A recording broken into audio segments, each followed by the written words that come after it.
Welcome to Dan Really Likes Wine, brought to you by Norman Goodfellows, and welcome to the Hurlingham Club in London, where under what pretty much counts as summer skies in the UK, a first of its kind kicks off today. This is the Alfred Dunhill Padel Classic, and it's a chance to bring together one of the fastest growing sports in the world with the opportunity to support a space that's very special to me, the Laureus Sport for Good Foundation. So what on earth are we doing at a paddle event and talking about sporting philanthropy on a wine show? Well, I had two options when asked to come along and be part of this particular event. One was to play paddle, which sounded exhausting, and having snapped my Achilles doing it before, I thought maybe not. The other option was the Mirabeau long lunch, and that's the opportunity to drink one of the iconic French rosé brands over a relaxed afternoon of watching other people work up a sweat. So that's what I'm going to be doing today, sampling Mirabeau, meeting some of the Mirabeau team, and enjoying the hospitality of this very first Alfred Dunhill Padel Classic. Now, while I'm drinking rosé and exploring the surrounds of Hurlingham, you'll have the chance to catch up with two people from the western part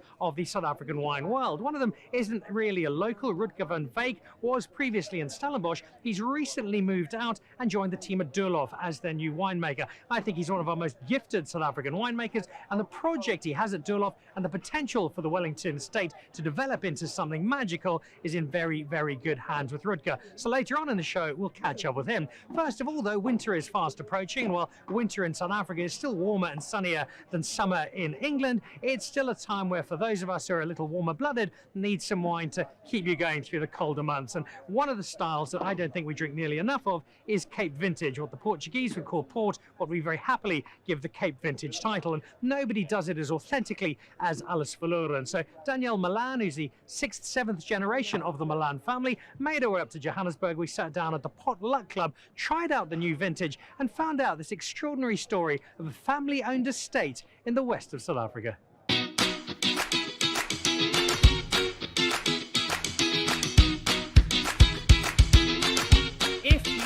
Dr. Julia Lagrange, or Dr. Julia's husband Matthew, the former hockey player, and then here's a story you don't know. I've managed to keep it hidden for some time. I was lucky enough to be the MC at the wedding of Dr. Julia and her husband Matthew, and I'm very honoured to do so. The wedding, though, was preceded by what should have been a very brief wine tasting at Allesverloren. We were meant to drop in for half an hour. 2 hours after we'd arrived, we're enjoying ourselves so much we'd lost track of time and realised the wedding was starting in about 20 minutes. We made the wedding in time. It was a magnificent affair. I danced beautifully. Everybody was very impressed. But the defining memory, along with two people, young and in love, was of some exceptional wine at one of the aristocrats of the Swartland. And it is said aristocrat that's wound its way up via my glass to Johannesburg today, alongside one of the family members. Danielle, lovely to have you. And I almost would have had to blame you for missing the wedding I was emceeing, but it almost would have been worth it. Don't let Julie and Matt know I said that, because I remember just having such, not just a wonderful experience with the wine, but a really warm family experience. And I think that speaks to who you guys are. It is very much a family institution. Yes, thank you for having me. So I'm currently the 6th generation on Allesverloren to manage the farm alongside my dad and my brother. So it is a true family affair now. And we love the farm so much, and the Swartland. So I'm great, like the great Swartland hospitality we have. Can I talk to you about the name of the farm? I was going to ask you about that, because it sounds like the kind of, either it might be in a lyric of a rather sad ballad, or some poetry, Allesverloren, all is lost. Where does that come from? So I think my favorite sentence is Allesverloren translates to all is lost, although we enjoy a happy fate. So in the late 1600s, the farm burned down completely. It was about a 2-week trip from Allesverloren to Stellenbosch, where they had to do their grocery shopping and everything. And the widow that we know as Widow Klute drove from the farm, and the people, the Sonkwas, which our town is also known for, burned the farm down and stole all of the livestock. So when she returned 2 weeks later, she named the farm Allesverloren, and she was from the Netherlands. So it translates to all is lost. Later, our family acquired the farm in 1872. So this was our 152nd harvest year on the farm, 52nd harvest. And we started making wine in the early 1900s, specifically Portuguese varietals. We were the first winery to import them into South Africa. because my great-grandfather was the port winemaker for KWV. So even though we planted them in the Swartland, we didn't use them. And in 1972, my grandfather started producing wine on Allesverloren, and the dominant varietals on the farm was the Portuguese varietals, specifically Tinta Barroca and Touriga Nacional, which we still do in our range. And this was our 52nd harvesting them, and we have a family lineage of people that love port wines, and it's also like what we're known for in South Africa. It sounds like there's nothing else you would want to be doing, but nothing else you could do either. If you'd told your parents, actually, I'm thinking of becoming a rocket scientist. I'm going to go and study brain surgery. No, you're working on the farm. I think it's because we are all raised on the farm, and the manor house on the farm is actually still the house that my parents live in, and it's where my dad grew up and where his dad grew up. So it's what we love. It's what we know, and I actually wanted to become a teacher. I wanted to do education, but it's the moment you step out of university, I studied marketing, and into the farm, and you see there's things that needs family love. It captures you. So my brother and I, we immediately started working for the farm after university, and I think my father as well. And yeah, it's just, it captures you, and the passion for it drives you. So no, there's nothing else that we'll do. You've sort of gone on to teaching, because you've already given me a history lesson and you're about to give me a wine lesson. I want to know the combination of that wine and history. You mentioned the Portuguese grapes. We know now from your success in particular how well those Portuguese varietals do in your part of the world. But what was the thinking going all the way back that, hey, let's go with Portugal? So my great-grandfather studied winemaking, and he loved Portuguese port-styled wines. So he went to Portugal with my grandfather, and yeah, just to check the Portuguese varietals, because they made port from other varietals. What specific varietals I won't be able to tell you. But he went to Portugal, and the climate in the Douro Valley, even though it's a lot hotter in the summer, it's similar to the Swartland. So even though he was a winemaker in Paarl, when they imported the Portuguese varietals, he offered to plant it on Allesverloren. So I just think it's the love for the wine style that he tried in the 1940s. I think that's the oldest bottle of port we have on Allesverloren, is a bottle of 1940 port. And my grandfather further expanded the varietals that we have to offer. So he only imported Tinta Barroca and Touriga Nacional. And I'm not sure if I'm allowed to say this, but I think it wasn't solidly illegal. Legal. But back then there was probably not a lot of laws. Look out for Danielle on carte blanche this time next week. Right, wine smuggling. No, so our family, we have a lot of stories, and the facts in the stories I can't verify, but one of the stories my grandfather loved to tell was the fact that they went to Portugal and they saw this beautiful vines in the same climate as the Swartland, and they cut off a piece and smuggled it back in their bags. But I don't think that's true. It's just. I think it's a great story. It's similar to the Chardonnay story from Robertson, but also it's in keeping with Portugal, because my producer for Dan Relax Wine, Ronaldo, he's Portuguese, and he shoplifts and he's wanted all sorts of kind of stuff. It works out perfectly, and I'm really glad it has, because it's given us loads of joy. The wine we're going to drink in a second is the main reason for today. But before we talk about the Cape Vintage, the first bottle of your wine I ever had, and this is going back 30 years, I would have been about 6, was a bottle of Allesverloren Tinta Barroca. And it has become this flagship of you guys. I think if anybody wants to drink Tinta Barroca in South Africa, if they've never tried the grape, then the place to go is Allesverloren.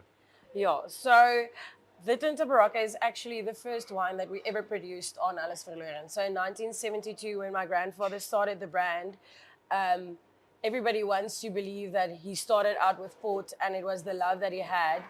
And it is his motivation to be a winemaker was to produce port-styled wines in a really high quality. But the first wine he actually produced was a dry, still Tinta Barroca. So back then, the tendency for Allesverloren wines was really heavily wooded wines. So you used older barrels for 4 years. So the wine reached the market only in the 1976. Oh, now I had to do maths. Luckily, I didn't become a teacher. So He started with Tinta Baraka, and we still do Tinta Baraka, mainly for South Africa. So it's a very elegant varietal. It's not something that everybody knows because it's so unique, and there's only a few wineries in South Africa that use the grape varietal, but it is very elegant and versatile. And we actually use it as a base in all of our blends, our rosé wines, and our port-styled wines. And yeah, as we love the varietal, and it's still something that's really like close to our hearts. But we're also now known for our French varietals in South Africa. It forms on its own, it's lovely, but it forms the basis of your move into the Cape vintage, and that's what we have to call it now, because the Portuguese get very upset. They're a very sensitive lot. And I think it's quite a nice way of doing it because it's given us our own definition of what this is. My worry, and it's not a new worry, and I suspect it's one you may share, is that people don't know and understand enough of the beauty and the delight of this wine. It's not something I often see if I go around somebody's house for dinner. They're not offering me a glass of Cape Vintage. And I wish that wasn't the case, because it is a wine that offers so much. Yeah, I think that comes with the perspective of having it after dinner in a small glass. So that's why we also serve it now in large glasses. Is that because it gives it more of a nose, or it just allows you to have a bigger glass of wine? Both, a bit of both. I think the motivation initially was to have more of it, but now it allows the wine to open up. So we produce our port-styled wine, our Cape Vintage,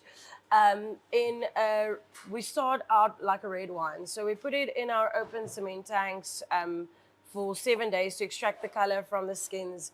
And then we process it, and we actually ferment it up until 9% alcohol, where we stop fermentation and fortify it after that with brandy spirits. So in a small glass, the wine, it doesn't open up. So the brandy spirits is overwhelming because obviously it has high sugar content as well. When you serve it in a large glass like this, it opens up and you can actually enjoy it as a red wine and the complexity thereof. So the perspective people had of fortified wines was to use them as after dinner drinks or with dessert, which we prefer using them with spicy food because it's already a dessert on its own. So now I'm trying to move into a direction where we actually incorporate it in using it in cocktails and things like that to give it a bit more versatility. Is that the word? I'm very Afrikaans. Afrikaans, but I'm getting a little bit of a Portuguese accent, which is a wonderful combination. Last query on the glassware before we actually try the wine.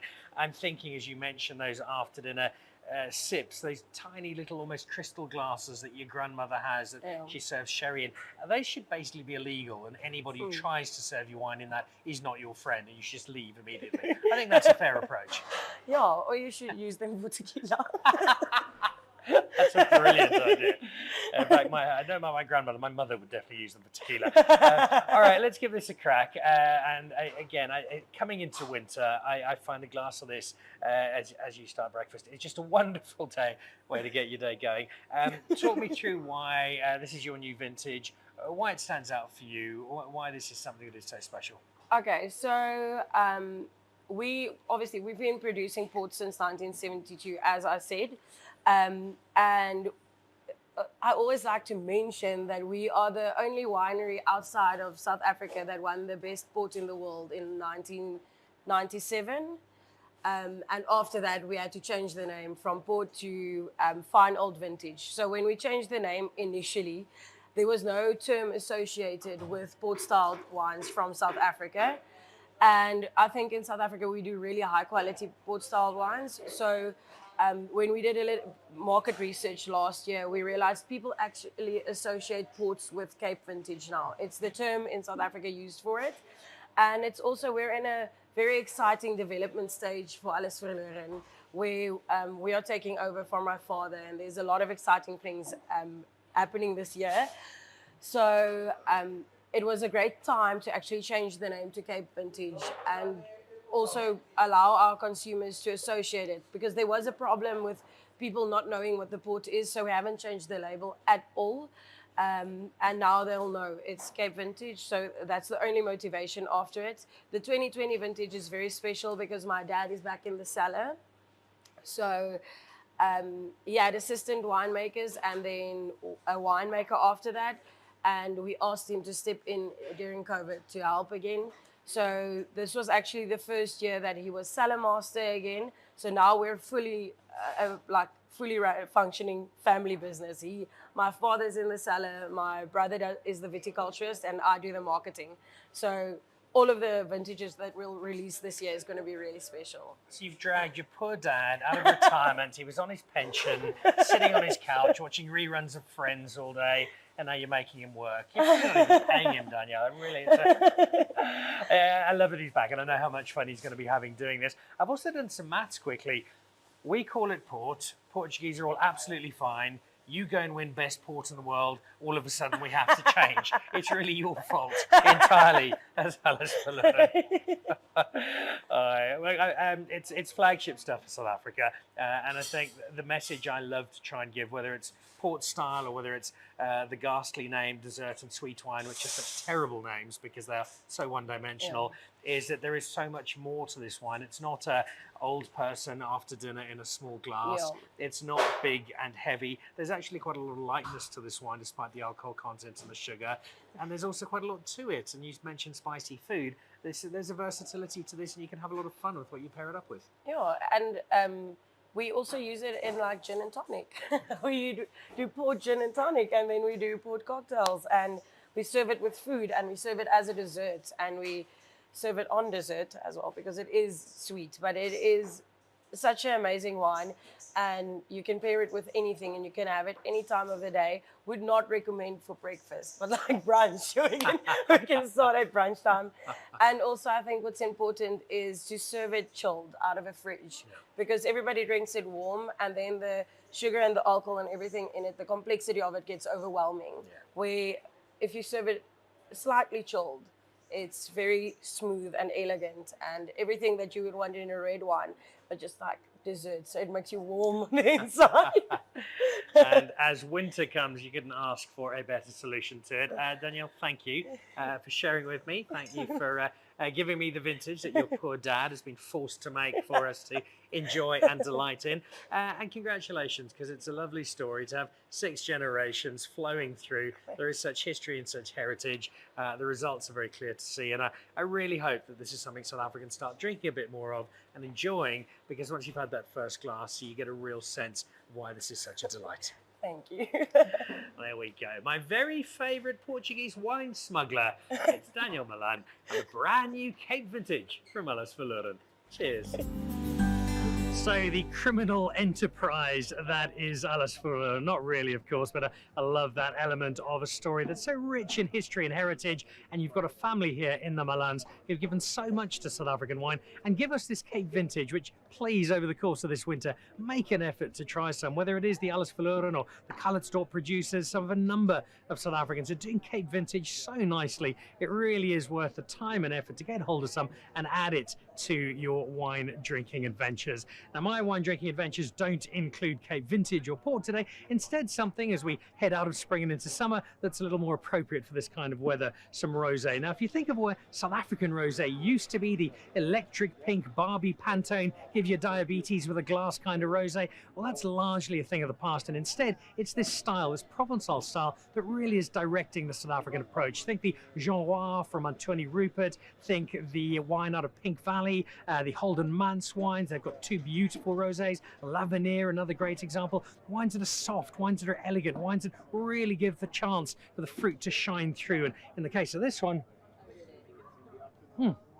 that's exactly what it does. It doesn't take away from the substance or the breadth, the palate of the wine, but it gives you just a gentle, crisp delight, especially on a morning like this. And I think there might be more than just 1 or 2 glasses poured over the course of today at the Alfred Dunhill Padel Classic, which is where I am this week. Now, where I was not that long ago, we're sitting in Wellington, home of a number of burgeoning wine estates. It's part of the South African wine world that's just starting to get a little bit more attention, and that's only going to increase because at the moment there is a new man in town, a guy by the name of Rudger van Wyk, who I think is one of the most exciting winemakers in the country. He's a former Diners Club Young Winemaker of the Year. He's now out at Doolhof, and as you'll see, he's got some really exciting plans for his new home.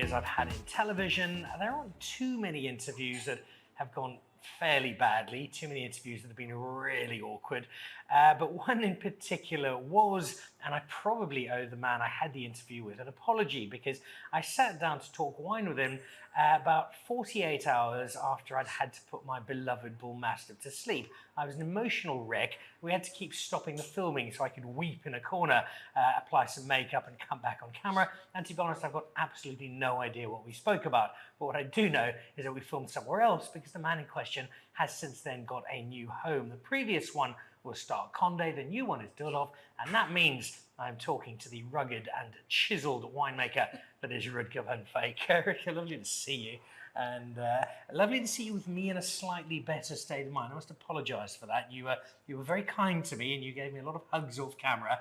I was a bit of a wreck that day, but I still remember both that trip and many others to Stark Conde as being some of my favourites for the combination of an exquisite setting and some remarkable wine. And anyone who's had your 3 pints, who's had the Cabs and the Syrahs in particular that you made, knows not just the fabulous wine, but the fabulous winemaker behind it, which meant I think I was one of many who raised an eyebrow. I was a little bit shocked. Hang on, my beloved Stark Conde producer is starting a new chapter. Welcome to Doolhof, and welcome to a very different part of the working world for you. Well, thank you. I probably have to say welcome to you, Dan. I've probably been here now, 3 months? So part of the furniture already. And yeah, I like to say that the harvest is done now and everything looks good, although it was challenging. But, life is all about challenges and moving forward and learning from them. In terms of saying goodbye to Stark Conde, which is a Stellenbosch icon and it's home to some terrific wine, and particularly those reds that I mentioned, which you really made a name for yourself with. Saying goodbye to that, deciding to move on, that's not a quick and easy decision to make. How long did you agonise over it, and what was the drive to saying, yes, I'm going to take on this Doolhof challenge? Yeah, it was a sad time. It was very difficult, a difficult decision, but it was something that I needed to make for my personal experience and growth. I'm always thankful for Stark Conde because they hired a colored boy from George, 8 to 9 years ago, and they gave the keys to the cellar and trusted me with the whole process and actually the business too. So I will forever be grateful for what they did to me, how they helped me in my career. Now it's time for a new chapter and a new challenge, and a very exciting challenge. Now, there is a huge element to winemaking of learning from different places, learning about different terroir, but in the educational process that normally means doing a harvest in Napa, off to Burgundy, doing some time in Australia or New Zealand if you want to go somewhere where they can't really play rugby. You, though, have gone to an entirely new estate, and that's the education process there is a bit different because now you kind of have to relearn the art of winemaking through the lens of Wellington, through the lens of Doolhof. How difficult is that to switch geographically not that far away, but in terms of the terroir that you're dealing with, in terms of the farm, it is very different. Yeah, very different and also challenging. It's not always about winemaking and just jumping in your winemaking boots and start making wine for, the love of it. I think it's also about buying into the strategy from the property, the owner, and where they see the brand going in the next 3 to 5 to 10 years. Also for them, learning from them what grows well, where they want to specialize in. And all those aspects, it was definitely challenging, something new. But I'm also very grateful for making that decision because, for me, personally, I feel like you always have to evolve, always have to change, and never be complacent in one certain area. One of the great elements of the wine community at large, in South Africa in particular, is it's very close. There's a very open sharing of knowledge, of understanding, of support, whether it's lending somebody a tractor or giving some help on a particular varietal. How quickly have you immersed yourself? Are you on the winemakers WhatsApp group in Wellington yet? Have you had that sort of welcome from the locals? Yeah, I must say, Wellington was very welcoming when I started here. the Bosmans already, Corlia, her husband, already congratulated me and invited me for our first prize. So I told him to keep off until harvest is done. But I feel comfortable. People have been very open and welcomed me with open arms. And that already helps the process, It's like starting a new job or moving. We actually had to move from Stellenbosch and to a new home now too. So yeah, everything has happened pretty quickly. But that's why wine is there for, to have a few glasses at night and just relax after a tough day. When a new winemaker comes in, a lot of things change, and yet a lot of things must also stay the same, because there will be people who've been drinking Doolhof for years. I've got friends who were married here a decade or so ago, and for understandably, Doolhof is wine that they love to drink as a result. And so you need to carry on a tradition, but at the same time, you've been brought in because you're an outstanding winemaker and you want to imprint some of that upon what you do. So what's the balance between understanding what has gone before and bringing Rutger into the equation going forward? Yeah, like it's interesting. Like, firstly, I'm a big Liverpool supporter. Cut. And when Jurgen Klopp started at Liverpool, the club is a very big club institution around the world, and it has its traditions. And I think he probably had the same challenges too. It's like he wanted to imprint a certain style of football, but he did it subtly over the last few years. And I'm gonna miss Jurgen Klopp, by the way. So I think the strategy around that is also like Doolhof has an identity, it has history, it has people that's been working here probably for the last 20, 30 years. And it's also imprinting, subtle changes as we go on. I don't think there's going to be a dramatic change in styles on certain wines. And there might be a few new wines and new surprises that is on the horizon in the next 16 months. It's quite a humble way to introduce yourself to the new job as I am the Jurgen Klopp of winemaking. The normal one. Look, Jurgen Klopp himself is a dreadful winemaker. I've never liked any of the wine he's made. He's a big fan of yours, though. It's a glass of Doolhof after every big victory. The Doolhof wine that you're making is going to be directed by you as winemaker, but also by this terroir. What, in very simple terms, is the biggest shift from where you were and the wines you were making at Start Conde to what you now get to work with here? I think everyone knows that Wellington is a little bit warmer. What makes this place quite special is because we're based in the mountains and the forests, it is actually some of the coolest sites that you have here you can find in the winelands. So we have this niche micro pockets of vineyards. We make Chardonnay, Sauvignon Blanc that people would actually be surprised by. So there's definitely like a curiosity on my side as a winemaker by profession, just to discover the different pockets. I think there's some similarities to our elevation to where I worked with in Stellenbosch. The swells are quite similar too. But now we're starting to work with Malbec, Pinotage, Chenin, different varietals from what I was used to for the past 8 years in Stellenbosch, which is a challenge, but a nice one. And if I think of the wines I've drunk from you, and then also a lot of the wines I've had in Wellington, there is quite a richness of fruit and quite a bold style because of where they are. And yet my memories of Doolhof is always a little more restrained and has been a little more elegance. And Chenin, for instance, not quite so bold and fruit driven, but a bit more linear. Yeah. And you've now explained exactly why that is. And so now you've kind of got to reframe, right? What's the approach to get the best out of that style? Yeah, I love linear, more restrained styles, and people that have drunk the wines that I've made probably would agree to that. I think Wellington, because of the sunlight that we get here, we should pick wines that's fresher, more textured, more leaner, very much schooled in a Burgundian way. And, I'm actually happy that the style was that previously for Doolhof. So for me, it's just about carrying on with that. So not too difficult. Yeah. All right, well, you've got to carry on a number of wines, including this one here. And this is probably the varietal that I would associate most immediately with Doolhof. I'm always a little skeptical of Malbec from anywhere outside of Argentina, simply having spent enough time in Mendoza to drink some of the best and drink stuff from vines that are well over 100 years old, and understanding why Malbec is the grape that flows through the veins of so many of the winemakers. And so there's not a huge amount we do in South Africa, and often it sits in a blend quite quietly somewhere in the background. But this, for me, is one of the South African estates that has done it well, that has got it right over the years.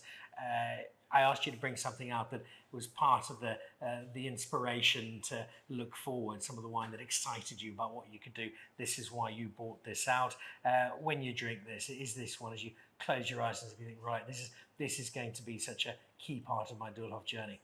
Yeah, I must say, opening this bottle, it actually shows what the terroir can do. It is actually a very nice wine. And, you know, the name is called Bloedklip, which for me, traditionally Afrikaans, so it's nice going back to my Afrikaans roots, you know. And lower yields, very concentrated. It's on sandstone soils, very iron rich. So you get that ferocity in the wines, that sort of bloodstone in the wines. And yeah, very well-made wine. And that was probably the wine that, you know, really made the decision for me to jump ship and move over. Well, it'll be a great one in about just over a year's time to drink when Manchester United win the treble. And at that point... probably 10 years from now.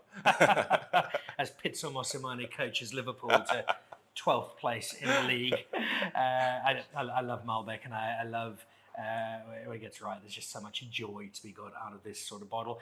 And joy, I think, is an important note in which to finish, because for all the time that we've spent together, whether on the show over a video call or not being out to start Condé now at Doolhof, there always seems to be a real sense of contentment to you and to what you're doing. You've found this place in the world where you do something you absolutely love. And yes, the home of that is now shifted, but I think that's only added to the excitement of what you're doing. Yeah, definitely. And like I've been telling people, like the famous Dricus du Plessis said, you know, hulle weet nog nie wat ons weet nie. So watch this space. I'm very excited, and there's a lot to be done, but you will see us soon. Well, Dricus is a good note to finish on, because you share not just a similar physique, but also a love of T-shirts 2 sizes too small. So I'm not going to say anything that might upset you, but I don't think there is any need to, because all the time we've had together has been fantastic.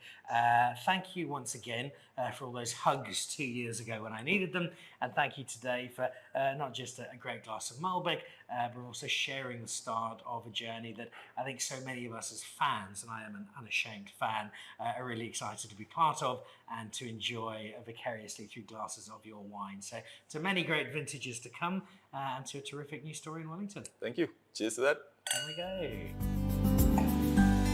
I've said this on the show a number of times before. I think there's a pretty good chance that Rudger will be the first person of colour to be a member of the Cape Winemakers Guild, and not before time. He's got a wonderful touch, and I think his new platform plus the wines he's going to be making himself combine for a really exciting future for a very talented young winemaker. And I think that coincides with the rise of Wellington as well. Brands like Bosman are doing really, really exciting stuff. People like Velvet Act with Skalkberger. So watch that Wellington space carefully. So who am I sharing rosé with through the course of today? Well, it's quite a star-studded field at the Alfred Dunhill Padel Classic. Brian Abana's out here from South Africa. Cricketers Jimmy Anderson and Michael Vaughan. Alan Lamb's been floating about. Your grandparents might remember him. Jason Robinson is out as well. Annabelle Bond, who doesn't mind a glass of rosé or two. She's a fabulous, fabulous supporter of events like this. And then also the Mirabeau team themselves. In the next few weeks, you'll be seeing a slightly more in-depth conversation as we look at Mirabeau, the space that is rosé in Provence and in France, and what we can possibly learn as a South African wine producing nation. And in fact, I'll probably need to go and refill this because I don't think it's going to last much longer. So I shall leave you with some thanks both to the team at Allesverloren and the team at Doolhof, and also to the team here at the Alfred Dunhill Padel Classic, putting together a great couple of days that I have the pleasure of hosting in between the odd glass of wine. Thanks very much for joining us from London. We'll see you back again next week. This is Dan Really Likes Wine, brought to you by Norman Goodfellows. Cheers from the Hurlingham Club.